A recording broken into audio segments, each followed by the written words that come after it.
So we do need to blitz the remainder of our concept review, and you'll notice that your learning objectives or learning outcomes as a student are keyed to the learning objectives for Chapter 1 and Chapter 2, or otherwise known as Module 1, Module 2 of the textbook, right? We're going to call it Chapter 1 and 2. We want to finish Chapter 1 today and get a good bit into the second chapter. And I would like to take pause just to share with you. We had kind of an amazing thing hit a few days ago.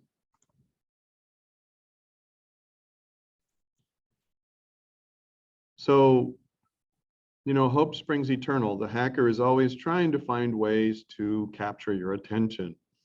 And not a few hours ago, I received this, a congratulations from Facebook from someone with a rather dubious Gmail account, okay? And it said, Facebook, the largest social networking, and we are pleased to inform you that your name and your email have won the amount of $500.000 USD, not comma 00. And for ongoing Facebook lottery, kindly reply me for more details. On you, we get the amount of $500.000 USD you won by Facebook Lottery Company. Yours faithfully, Mr. Matthew Lucky. I would like to change his name to Mr. Matthew Not So Lucky.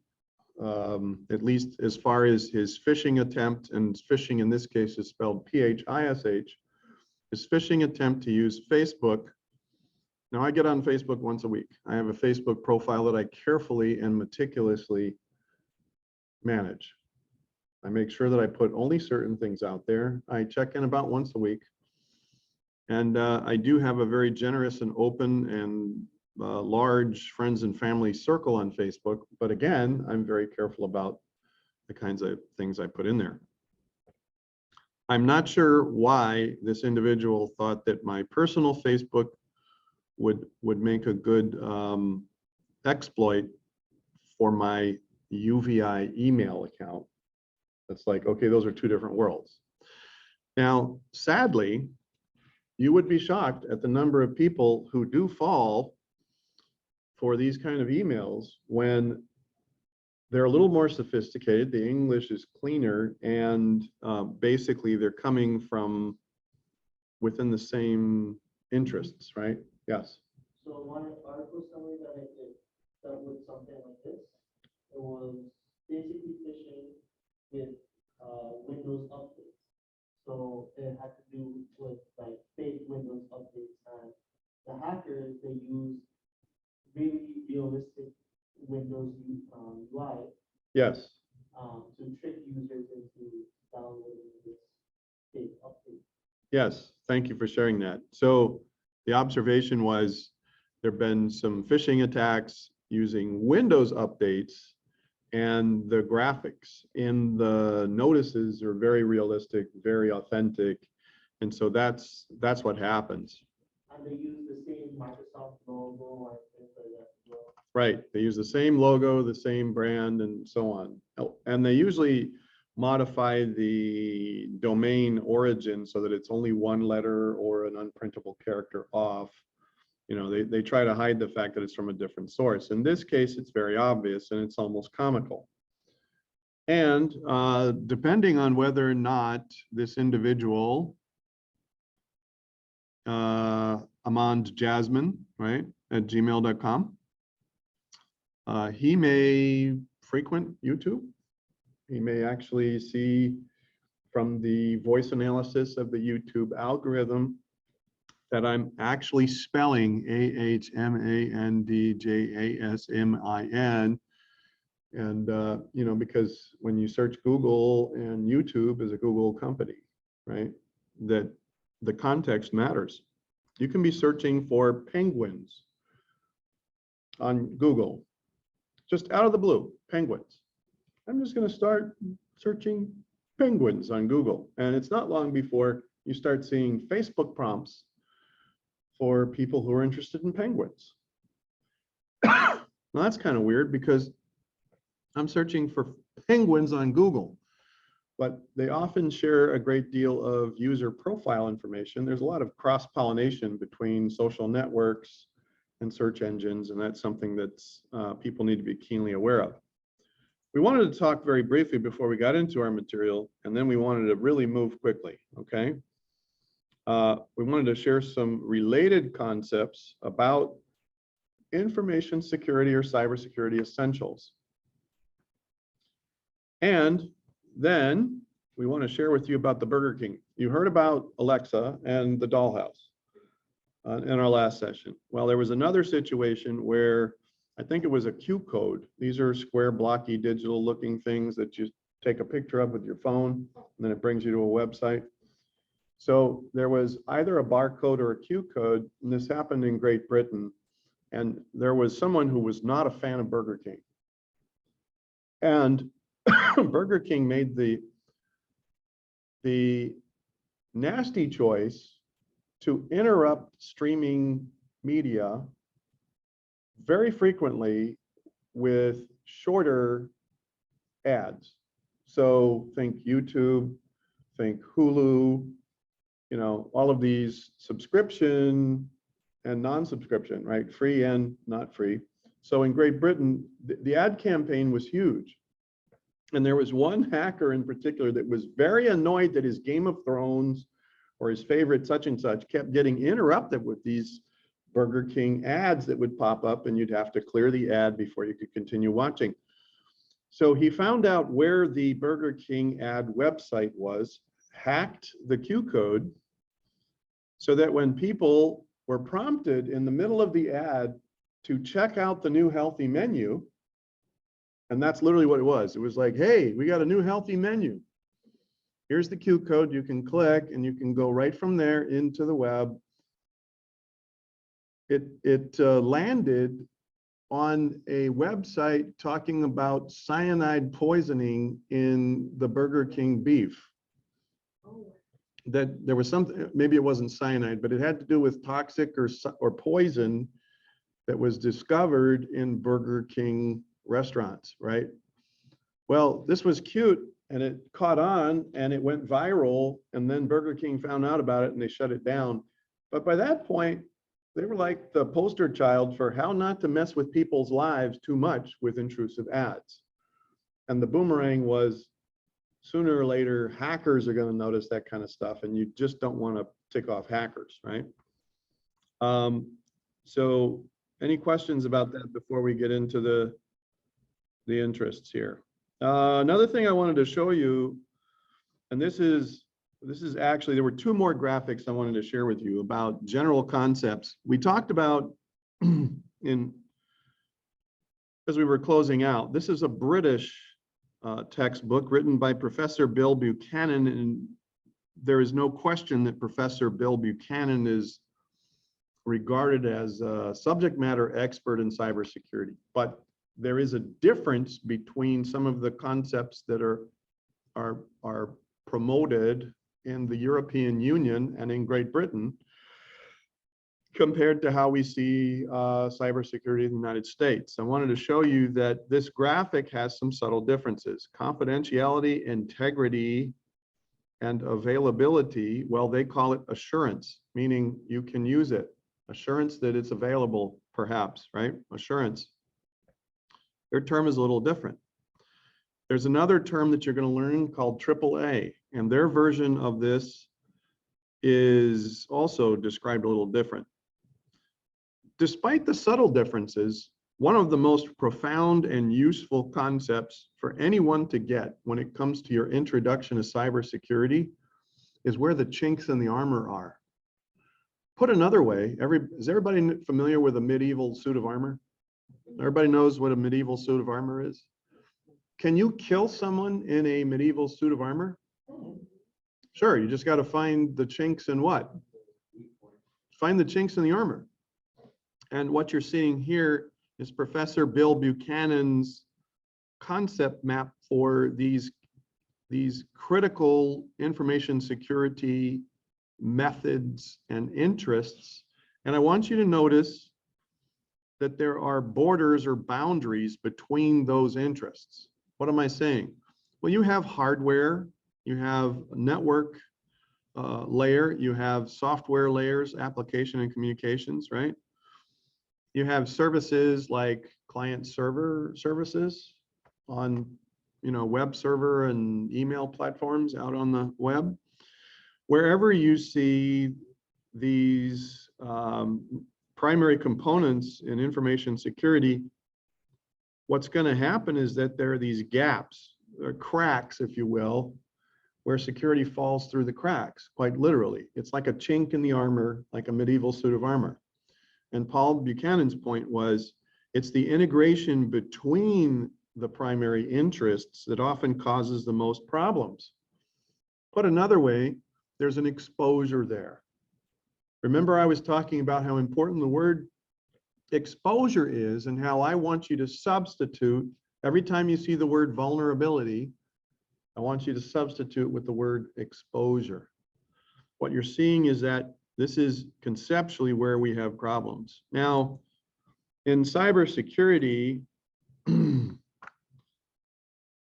essentially, the current challenges include just keeping up and gaining a deeper knowledge about specific systems or technologies. Hackers are always one step ahead of the game. Hackers learn at a rapid rate. If we were smart, we would study why hackers can pick up on a very devastating method in a few short weeks, and they become very skilled in a very short period of time. And how long does it take us to graduate a 4-year degree with a student in cybersecurity? Well, the answer is, if you get all your courses when you're supposed to get them and you pass all of them, 4 years, sometimes longer, right? So that's one of the dynamics of challenge. That's a challenge area. There's a knowledge gap, right? And when we talk about deeper knowledge, we're talking about a lot of facets that you would not necessarily think have anything to do with cyber, like organizational policies, disaster recovery, right? And business continuity. That's what DRBC means. Whether or not systems are audited, are they inspected? Are the logs reviewed, right? That's what audit means. The leadership, okay? You're going to find out in just a moment that if the leadership isn't keyed in to the most important priorities, right? People have general knowledge they need to understand in order to be effective with any kind of cybersecurity. And that means any user of technology really needs to understand CIA and AAA. CIA and AAA, most average users don't even give it a thought, right? They don't think, okay, do I have confidentiality? Do I have data integrity? Are my resources available? But those are things that awareness can truly help, right? We were covering the history on Monday. We were talking about some things, the history of cybersecurity and where it originated from. But there's more history from the early days of hacking that are very illuminating about core concepts, right? So in the early days, it's the simple things they violated to great effect, which is why you need to know the basics, the essential concepts, right? That's why we study those things. We can get into the weeds on network security or forensics or a given topic, right? People need to understand the basic definitions and have agreement about those. And one of our biggest problems is that we do not have, everybody talks about threats. Everybody talks about exploits. Everybody talks about vulnerabilities, but there's a lack of clarity about what each one of those mean. So one of our goals this module is for everybody to understand. In plain terms, when you have an exposure, you have a system that can be exploited.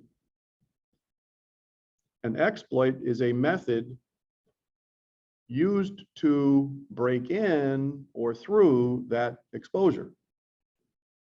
A threat is someone who is capable of utilizing the exploit. and they're present in the environment and capable of utilizing that method in the given environment. So what am I saying?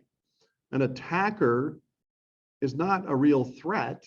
So people talk about threats all the time. Like, oh, we have an attacker in the neighborhood. Is that a real threat?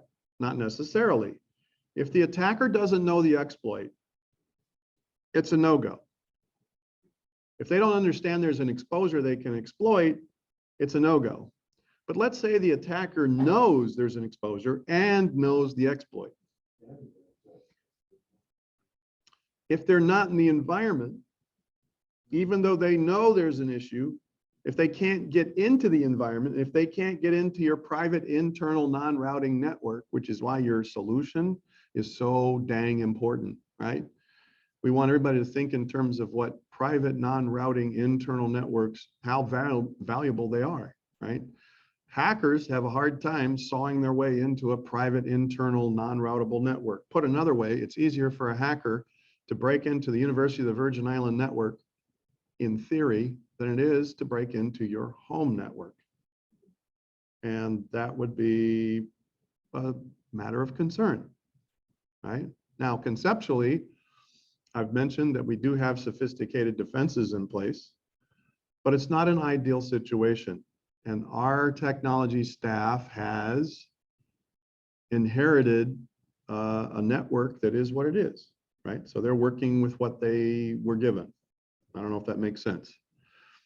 The important thing to understand here is that an attacker has to be in the environment. They have to know what the exposures are. Then they have to understand and be able to work or skilled to the point where they can utilize an exploit that is custom designed to hack that exposure, okay? And we're gonna say this over and over and over again before the year is out. So we want you to think in those terms, even though a lot of textbooks, a lot of documentation out there, every big player in the cybersecurity market is interested in coining their own terms, coming up with their own definitions, because that means they can dominate the discussion for how best to protect your data. Gives them an edge. And we have to get beyond that. There need to be standards. We all need to agree on the terminology and the definitions. And that's one of the big problems, okay? All right, so let's jump into here to our slides. Any questions before we resume CIA?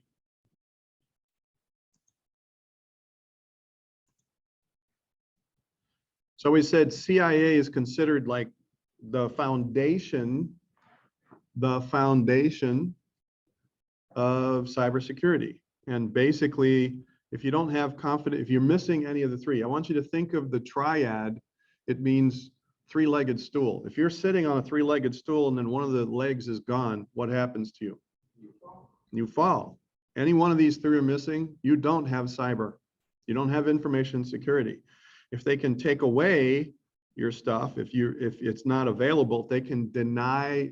It's called denial of service. They hose your network. Nobody can get on. You might as well have corrupted data. You can't get to your data. Same effect, right? Sucks to be you. You can't use what you need to use. Same deal. Integrity, right? We talked about how if they can get in there and they can corrupt the data, they can dupe you. They can manipulate you. They can get you to do a thing where you think you're doing good and you've been tricked because something's changed, right? Confidentiality, of course, privacy. If they're into your Kool-Aid, they know where your bank account is. They know what your login is. If you don't have confidentiality over your passwords, you're screwed.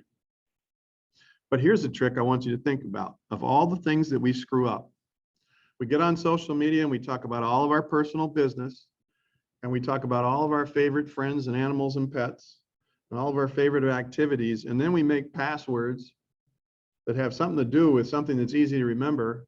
So hackers have a good starting place. Your passwords and your login authentication, your access credentials should have nothing to do with your personal life. Just saying. Okay. By the way, be sure to read the stuff in the, have I not said, references folder, memorize what's in the references folder. Okay. All right, so this standard, all information security ultimately is founded upon physical security. But then above the foundation, you have this three-legged stool, and if one of the legs is missing, you fall. Now, there are expanded models of cybersecurity you're going to see in a minute. It gets pretty crazy, pretty fast, okay? Now, what is security? You need to understand the basic definition of security. And in your textbook and in the slides we covered on Monday, I'm not going to repeat that, but let's take a moment and see if you remember from Monday. What's the answer? You have 5 seconds, and I'm going to provide the background music from Jeopardy.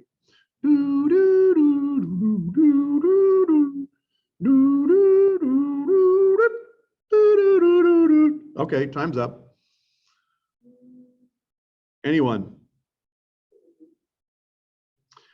B. We have a student that says protection from loss. We have a student that says being secure and free from danger. I said B. D, being secure and free from danger. Only this answer is complete, and it was on a previous slide we covered on Monday, okay? Now, are you going to get an assessment item that has to do with the basic definition of information security? Yeah, you might. Is it good to read the study guide? Yeah, you should, okay? Now here you see the pillars, right? So you have confidentiality, integrity, and availability. Those are the steps. So you have the foundation of physical security underneath those steps. This graphic would be more complete if it, let me say that again. This graphic would be more complete if the foundation under the steps showed physical security. And then we had confidentiality and integrity. And then when you talk about, okay, if you're building your house that's secure, what do you have to consider? The computer security, the data security, the network security. And that's another way to represent the major components. Now, what did we say about the areas in between those interests? They're vulnerable. They're exposed. What am I saying? A computer uses networking to transmit data securely, right? Oftentimes they have the stuff on the computer squared away. They have the digital information encrypted, and they have network security there. But if there's any disconnect between those three components, that's where the hackers are really gifted at diving in. And that's what Bill Buchanan has contributed to this body of knowledge. That's significant. It's not where you know you're secure you have to worry about. It's where you'd have no clue there's even an issue. Oh, you got all the bases covered and you're not even aware. Here's one: policy. Policies are formal written rules and standards for an organization. Put another way, they're like the laws and statutes of a business organization or a commercial enterprise, okay? Governance, you have people who are making decisions. That's about the CIA triad, right? Data and services in the center. So these are just different graphics to help people wrap their head around the core ideas. What's the whole point of confidentiality and availability? What is the subject, or where do we apply confidentiality, availability, and integrity? Well, it's data and services. I would add systems too. So if it were me, I would change this graphic.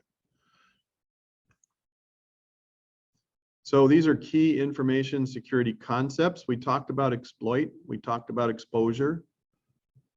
Okay. An attack is when a threat, right? An attack is when a threat all right, so when a threat is active in the environment, it's often referred to as a threat agent. So or I call them actors, okay? Threat agent or actor. They know the exploit, they use it to attack, right? So when a threat agent is utilizing an exploit against an exposure actively, we would call that an attack. And it's just important to have those agreements. This is a key word right here. Assets. Cover your assets. I'm going to say that again just for effect. CYA, everybody's heard of CYA? Cover your assets. This is really if you want to know what the kernel of cybersecurity is, everybody has digital information, but let's face it, a lot of your digital information, it's trivial, it's coincidental to your, some event in your day, but it's not going to rock your world. The things that matter the most are your assets. Is your smartphone an asset? Would your life change if your smartphone were unusable? If it were bricked? Would that be a problem? Yeah. Would you consider your smartphone an asset? What about your bank account accessible over an online resource? Certainly, that would be an asset. What about your medical information? Yeah, it's the asset that your healthcare providers use to safely treat you, right? Okay, so these terms are defined and explained in your textbook. I don't want to spend a lot of time covering every aspect of every page of the textbook. That's not our intent. But what I do want to do is hit the high points here. Key concepts in information security. So you have an exposure that presents because a database system has not patched a SQL vulnerability or exposure, right? It means that a hacker who knows how to use a SQL injection can deploy that exploit. So this threat agent, right? Well, all right, so in your textbook, formally a type of threat versus a threat agent, right? So again, the threat agent is the actor or active. They define threat as a method. A type of exploit. So a type of exploit is considered to be a threat. So if you want to define what a threat is, I would say, okay, that's a type of exploit. Theft. So in this case, they use script to perpetrate theft. What kind of theft? Oh, they stole everybody's social security numbers and their birth dates. Now they can impersonate their identities and order credit cards and charge it up. And then all of a sudden you find out you owe someone $100,000 and you're like, it's not me. I didn't buy that stuff. We talk about assets. We're talking about information that possesses value, right? And information, I want you to understand this, information has value because of these criteria. These are critical characteristics of information. Some of it is personal in nature. Some of it needs to be unchangeable or immutable. If we change your date of birth, we can mess with your life. Let me say that again. I can mess with your life simply by changing your date of birth. Okay? Availability. So integrity is important because the immutability or unchangeable nature of data, certain data elements or information, that's valuable. Okay? The availability, the accuracy, the authenticity. Authenticity, is it from you or is it from an imposter? Right? Utility, I can't use it. I don't have it. It's not in my possession. Those are things related to information. You need to spend the time reading the textbook because some of those questions are going to pop on your assessment, Now, CNSS. CNSS is a cybersecurity authority of the US federal government or sponsored by the US federal government or both. And they have a security model that kind of encompasses all of these different aspects. You see confidentiality, integrity, and availability, but across a different dimension, you see storage, processing, and transmission. Then you see policy, which has to do with rules and procedures. If you don't have rules and procedures in place in your organization, you're a sitting duck. Now, nobody thinks about that. Everybody thinks about having a firewall. Everybody thinks about having encryption. Everybody thinks about having a good password. But if you don't have standards about how you do a thing, if you don't have a standard that specifies how a task is to be performed consistently and reliably, if you don't have policies, you're a sitting duck. Now, it doesn't seem to be a big deal, but it's really important in any organization, in any business. Education and technology, right? So if you have a policy that people have to do a thing a certain way, you have to educate them, right? And you have to have technologies capable of doing that. So if you take these three dynamics of a security model, just look at all those cracks, right? So yeah, all right, this is a more complex and a more comprehensive model of cybersecurity. And I would say this is progress. This is an innovation compared to just the three components. So the Macumber cube is very useful when you're planning and managing cybersecurity. Part of our goal here for the intro to cyber is to provide everybody with this baseline of understanding about what it is and how it works. You can't manage what you don't know. All right, components of an information system, they all work together. So you had that other slide that showed software components, network components, Bill Buchanan, right? Each of them work together. Each has its own security requirements. There is a useful information security or effective information security is not a goal. Put another way, it's not a destination. If you have a checklist and you say, oh, if I have a good password, oh, if I have encryption, oh, if I have this, and all you do is check, check, check, and you go, I'm there, I've arrived, I'm secure. That's a big problem. You can't arrive at a secure state in this world by checking some boxes and performing some tasks and then walking away and sighing and saying, okay, we're here, we've arrived, we're good, and you go home. It is a process, it changes constantly. Here is, well, all right, so I'm going to be sending you emails of examples of exposures and vulnerabilities where our government is saying, hey, you really need to patch this. There was one called the 4J or IJ, has to do with logging on web servers, figured out how to hack in at a pretty low level. And it's pretty bad. And wasn't there a vulnerability in Java where yes, it was like log-based forensics? that's exactly what I'm talking about, the log-based thing. I will send email about that. You will receive that after class. I heard that if they got to it, they could crash entire servers Right, just with that like one thing. right. So that, all right, let's see if we've got some other things here. So I'll share some other graphics here while we're hot on that topic. So one of the industry leaders provided this this helpful graphic about primary concepts, insider versus outsider threats, right? It is true that a disgruntled former employee or a disgruntled current employee is probably a greater threat because they know a lot about you and they have inside information. So which is the greater threat? Well, it does depend on the environment. Sometimes you're in a place where the networks are very open and they're very unsecured and there are very talented people lurking about. And maybe your employees, the insiders, are not that disgruntled. It all depends. Especially if they have elevated permissions. Especially if they have elevated permissions. We're going to be talking a great deal about that. So we talk about from within a business and then outside the business, right? Hacktivists, everybody's familiar with the anon or anonymous, right?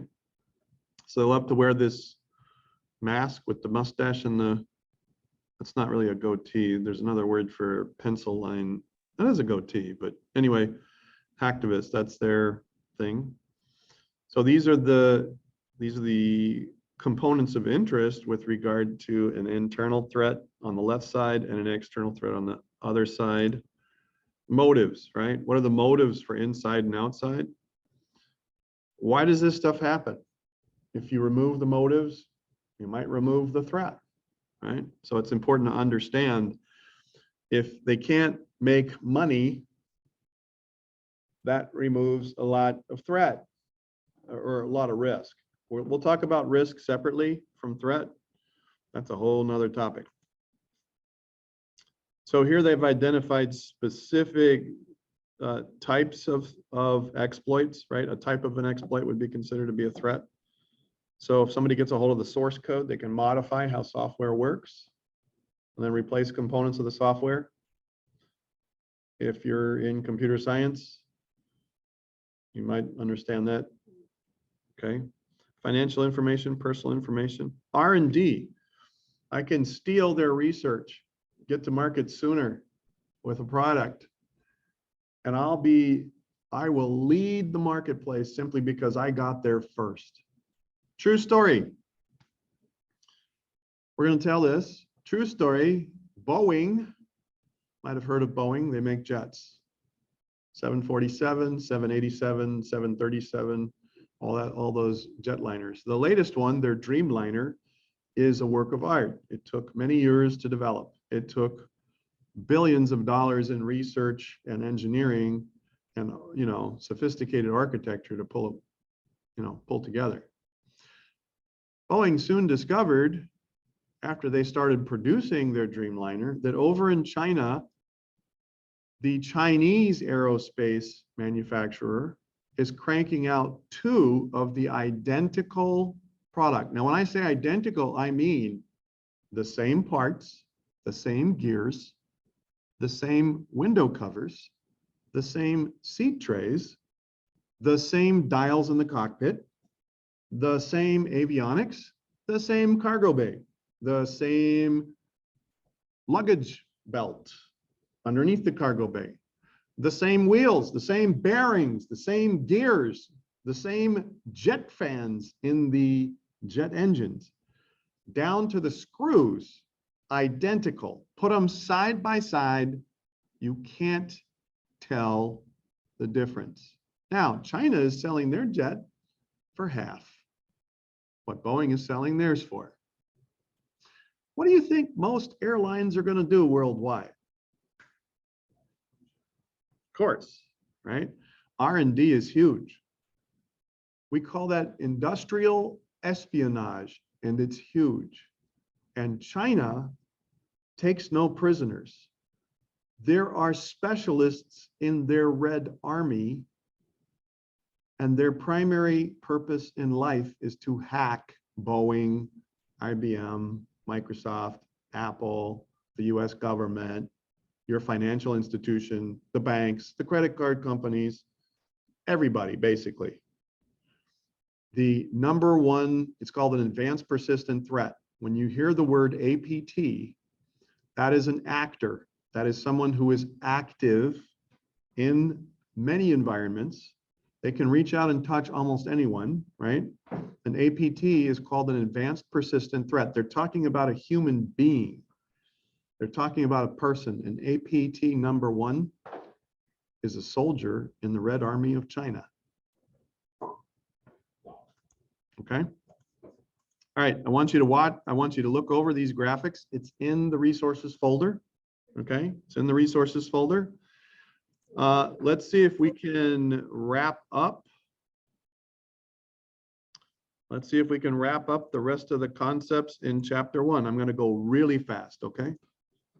This is going to be amazing. This is going to be like speed reading, okay?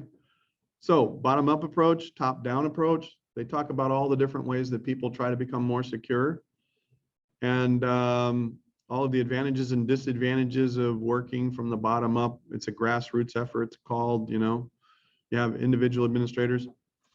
Top-down approach, you have the boss, the leads of an organization pushing cybersecurity down from the top. There are pros and cons to that approach, right? Approaches to organizing information, the expertise, and having them integrated in your organization. You see here that integrated into the leadership of an organization, you have subject matter experts like systems administrators and network managers, right?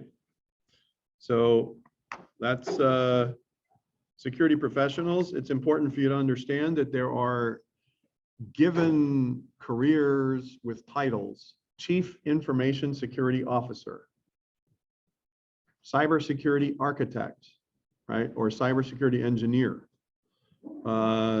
information security specialist, right? These are people in your organization that are devoted and dedicated to your own security. It's important to understand that oftentimes the Chief Information Security Officer answers to the Chief Information Officer, who is the Senior Technology Officer. It says they usually report directly to the CIO. I want you to hear this. In an organization that treats cybersecurity and their information security as their lifeblood, if they understand the true risks and they want to show that they're committed to that, the CISO does not answer to the CIO. The CISO sits alongside the CIO and says, hey, your guys are sloppy on the server. Tell your server admins to tune up their act, or I'll tune it up for them, right? That dynamic plays out all the time. The CIO wants to keep the tech running. The CISO wants to keep it safe. Sometimes those two interests are not entirely compatible. And this is one of the problems that we see in senior management, but this is what you see in a lot of organizations. So what title is given to the person with primary responsibility for assessment, management, and implementation of info security in the organization? Is it the Chief Information Officer, the CEO, the Chief Executive Officer, the Chief Financial Officer, or the Chief Information Security Officer? It's the CISO. That's right. Okay. Now it talks about how a CISO can be placed in an organization. We just told you what my preference is, but the reality is that in many places, the CISO answers to the CIO, who answers to the Chief Executive Officer. Another name for the CEO is President. Okay. Now, CISO supervises policy, risk management, and technology along with the CIO, but the role and responsibility, this is his or her job is to keep it running. His or her job is to keep it safe. Okay. I'm going to let you read the rest of these slides. These are just common sense. You can have an information security project team that involves, yes, system administrators and dedicated security professionals and risk assessment specialists and policy developers and so on. For very large organizations, they have this. Here's a problem. In most mid-size and smaller organizations, they don't have the resources to hire all these people. Did you just hear that? Okay. Now, how much more do we need to data responsibilities? Okay, so one way to manage information security effectively is to center all of your stuff on data responsibilities. You have people who own the data, you have people who are custodians for the data. That means they're responsible for securing it and making sure that they're responsible for the data. So people own data, they turn it over and delegate it to other people who use the data. Data trustees are appointed by the data owners to work with the data custodians to make sure that there's protection and they determine where it's stored. Data users, obviously, right? Anybody who uses data has a role in security. A data user, a single data user can upend everything. So another knowledge check question: which group of the organization is appointed by data owners to oversee the management of a particular set of information and to coordinate with data custodians for its storage, protection, and use? It is the data trustee. So the data trustee is the critical role, and if your job title and responsibilities involves a trustee role, it means you have an interest in cybersecurity. That's why these terms are important to understand. Communities of interest, well, obviously you have nonprofit organizations, you have standards organizations, you have government organizations, similar interests and values. So if one of the things that you have to consider in a cybersecurity scenario is locally, what resources do you have and who your stakeholders are. Communities of interest involve the word stakeholders. Okay. I'm going to end on this. Is information security an art or a science? I can tell you that hacking is an art. Some hackers have taken it to an art form. Yes, which implies creativity and thinking outside the box, troubleshooting, creative problem solving, right? Innovative elements, right? That's an art side of things. What about the science side of things? Well, there's discipline, there's study and investigation, meticulous research, right? So when you're talking about art versus science, I would argue that information security is both. I want you to spend quality time reading this slide and then read the rest of the slides and read the summary slides at the end. We'll pick up with our second chapter on Friday. Okay? Any questions before we clear today? When is the assessment? So the assessment will be posted over the weekend, and you'll have until, say, Wednesday of next week to complete the assessment. It is self-paced. You have a window of 45 minutes once you start the assessment to complete the assessment, and then we'll review it on Wednesday of next week. So thank you for asking that question. All right, I'm going to stop sharing and stop recording. Oh, what?